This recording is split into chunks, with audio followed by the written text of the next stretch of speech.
เกมฟรีไฟนะครับซึ่งตอนที่เกมฟรีไฟเปิดเซิร์ฟใหม่ๆเนี่ยผมเป็นแฟนเกมตัวยงของเกมฟรีไฟเลยแหละครับซึ่งในตอนนั้นยังไม่มีปืนเพิ่มดาเมจและไอเทมแปลกๆหรือแฟนตาซีมากนักนะครับเป็นเกมเพลย์ที่เรียบง่ายสู้กันด้วยฝีมือล้วนๆครับผมยังจำความรู้สึกนั้นได้ดีนะครับในตอนนั้นประมาณปี 2017 ครับผมเล่นเกมฟรีไฟและผมมีความสุขมากครับในตอนนั้นเนี่ยผมถึงกับชนะและแคปหน้าจอเอาลง Facebook ส่วนตัวของผมเลยแหละครับและนี่ก็ถือว่าเป็นหลักฐานได้เป็นอย่างดีเลยนะครับว่าผมเนี่ยไม่ได้อคติกับเกมฟรีไฟ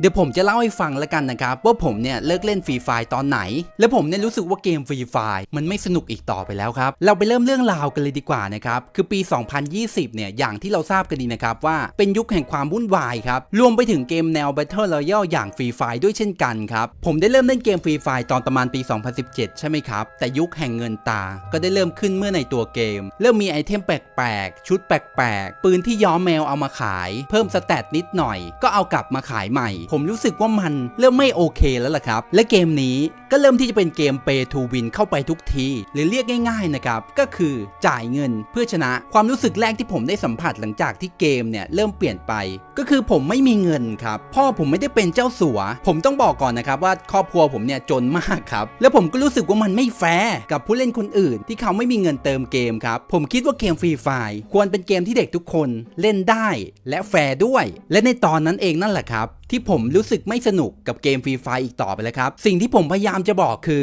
มันไม่แฟร์ปืนอะไรไม่รู้แม่งเพิ่มดาเมจเพิ่มอัตราการยิงเพิ่มอัตราการลั่นกระสุนเพิ่มอัตราการเคลื่อนที่มันไม่แฟร์เว้ยบางคนอาจจะบอกว่าก็พี่ไม่มีเงินเติมเองนี่จะเรียกร้องอะไรล่ะคือผมแค่จะบอกว่านี่แหละคือเหตุผลแรกที่ฟรีไฟโดนด่าซึ่งบางคนอาจจะบอกนะครับว่าพี่ฮะปืนฟรีเขาก็มีแจกเต็มไปหมดเลยฮะมีสกินเพิ่มสแต็กให้ด้วยคือผมก็สังเกตเรื่องนี้มาสักพักหนึ่งแล้วนะครับว่าปืนฟรีที่ทางฟรีไฟแจกมามันไม่ได้รับมาแบบง่ายๆมันต้องมีเงื่อนไขไปแลกและเงื่อนไขนั้นน่ะก็ยากพอสมควรเลยแหละครับแต่สุดท้ายแล้วเนี่ยปืนฟรีที่แจกให้มามันก็สู้ของที่เติมไม่ได้อยู่ดีนั่นแหละฮะมันเลยทำให้ผมรู้สึกว่าเกมนี้มันไม่เหมาะกับสายฟรี